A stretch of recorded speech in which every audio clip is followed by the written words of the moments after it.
Hey everybody, welcome back to my channel if you've been here before, and if you're new, I hope you like what you see and decide to subscribe.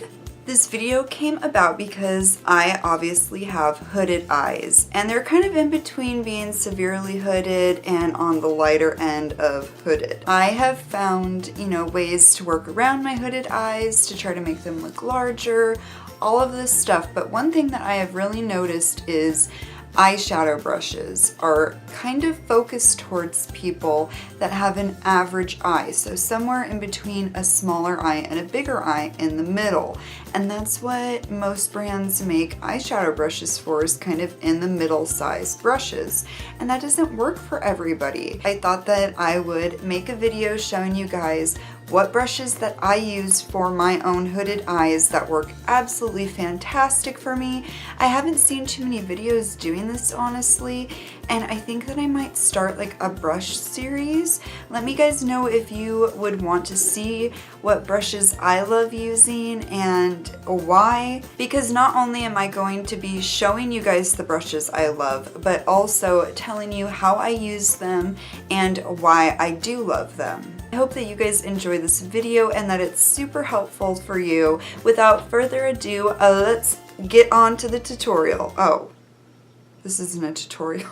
I hope that you guys love this video and that it's super helpful. Without further ado, let's get on to the brushes. First of all, I didn't even mean for this to happen, but all of these brushes that I'm going to be showing you are super affordable, which is awesome. I think what I'm going to do is just start with the order that I would use these brushes in and just kind of take it from there. The first brush that I want to show you is the Morphe M521, and I recently just got this brush and it is dirty because I literally use this all the time now. I have loved this brush since I got it.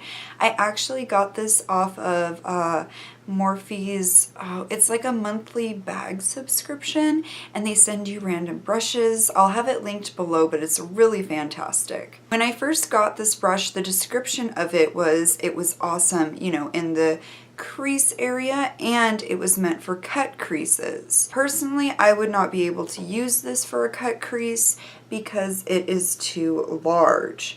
So what I do love using this for is a transition shade.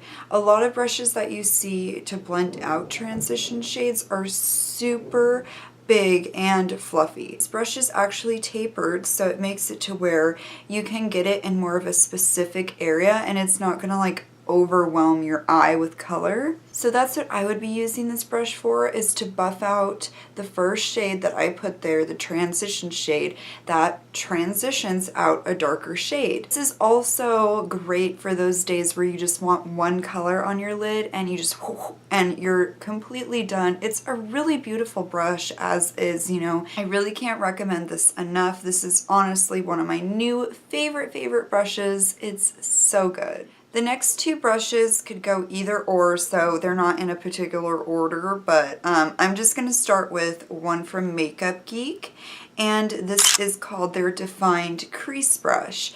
This is getting into my favorite style brushes because it's so small and pointed. What I started out using this brush for is an outer V shade, so just right there in your outer V, and because it's pointed, it can really get into tiny little spaces, but at the same time it's still fluffy. This is not a dense brush whatsoever, but it has enough denseness to where you're still going to get nice color payoff.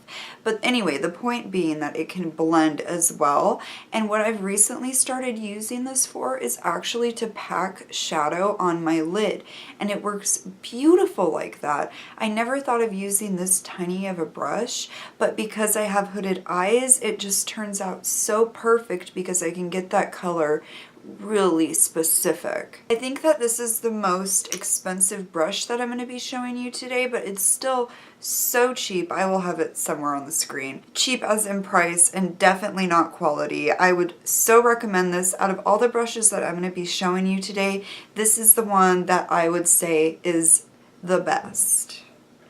And it's because I've been using it the longest, and I know it's got my back. This next brush is from Revlon, and it's just called Crease Shadow. I hate it when they do that. This has such a nice shape to it. It's very pointed as well. It's a little larger than the last one I showed you, but it's more fluffy and not as dense. And I would use this for the same things as the one that I just showed you, but also for in the crease.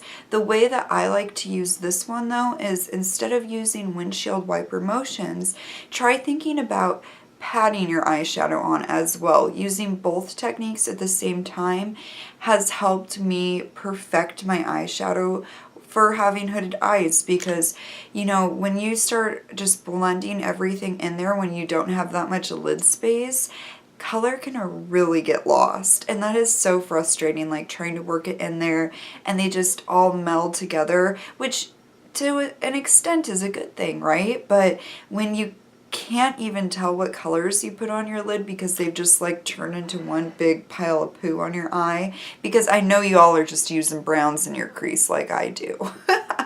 No, I'm just kidding, but still. I've started patting them on and using blending motions, and that has just worked so great. So I thought I wanted to mention that because when I worked on clients that haven't had hooded eyes, I haven't had to do that as much as when, you know, I do it on myself or on clients that have hooded eyes. It's a really great multi-use brush. I also love to use this for like an inner corner highlight because it is so fluffy, and I highlight my nose with it. This next brush is also from Morphe, and it's the Morphe E17. This is such a beautiful brush. I actually just talked about this in either my last video or a couple videos ago. I don't know which one I'm going to post first of the two I made today. This brush is good for really packing on shadow. So I love using this for my outer V. That's what I mostly use this for. But I mean, even though it is dense, it still can blend. And like I was saying, I've been using these brushes for packing on my lid because it's so precise and it does not get messy. Like, it saves so much time, you know, just using a smaller brush than trying to make something work that doesn't fit our eye shape. This can also be used under the eye like that. And you know, all of these, I guess I just really like multi-use brushes, but I wouldn't recommend using this one in your crease because it doesn't blend as well as some of the other ones might. But this brush is still very soft even though it's dense, so it does just a beautiful job. I really love it. The last brush I have for you is from Real Techniques. This is their shading brush. I use this brush every single day. I cannot live without it. And the thing that I use this brush for is underneath the eye. I use this for my first color because I usually will put like 2 or 3 colors on there unless I'm in a hurry or something. But for my transition shade, same as the first color you want to put on that crease, the lightest shade that you put underneath your eye to transition out a darker shade. Oh god, this is so good for that. This is such a good brush for that. So after I put on my transition shade underneath my lower lash line, I'll just fill it in with darker colors or whatever I'm doing that day, and then I'll take it back in maybe with a little more shadow and just blend everything out, and it works so well. Like, I seriously, I'm not kidding when I say I use this every single day. I'm pretty sure that I've been doing that for a year now, so I mean, maybe I need to try more things, but I love this so much.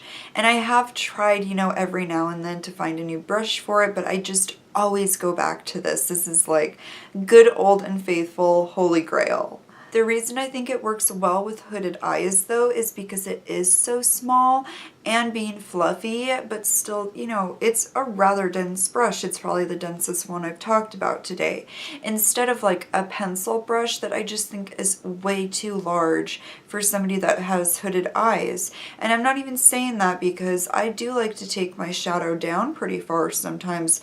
That's not the issue. It's more like just being precise and getting it where you want, whereas a big fluffy brush with hooded eyes I just feel like can be such a mess and a hassle. And you see so many tutorials on YouTube where people are using these big fluffy brushes and then you go try to do it on your eyes and you're like, what the hell? But it's just because everybody's eye shape is different. Don't feel bad because somebody's eye shape is different than yours, so you can't use the same thing. That's the beautiful thing about makeup. We're all different and we all love different stuff. Otherwise, I wouldn't be making videos right now. Well, this was a little bit of a rambly video and I totally didn't mean for it to get that way. But I just really wanted to make a short, quick video telling you guys about the brushes that I love for hooded eye shapes, because honestly, most of the people that I have done makeup on have hooded eyes, and I feel like the majority of women I know do, and so many have asked them about what brushes to use and how to use them. So like I was saying, if you guys want me to start doing a brush series, please let me know because I would love to do that. This video has been in my heart so long to do for you guys, and I don't know why it took me so long to do it, but here it is. Don't forget on your way out to subscribe to my channel if you like what you see, and I hope you do. Also, give this a thumbs up if you like it. It really helps me out to, you know, let me know what you guys want to see. I'm putting so many good vibes and love out to you guys today. I hope you all have a beautiful day, and I'll see you next time. Bye, you guys.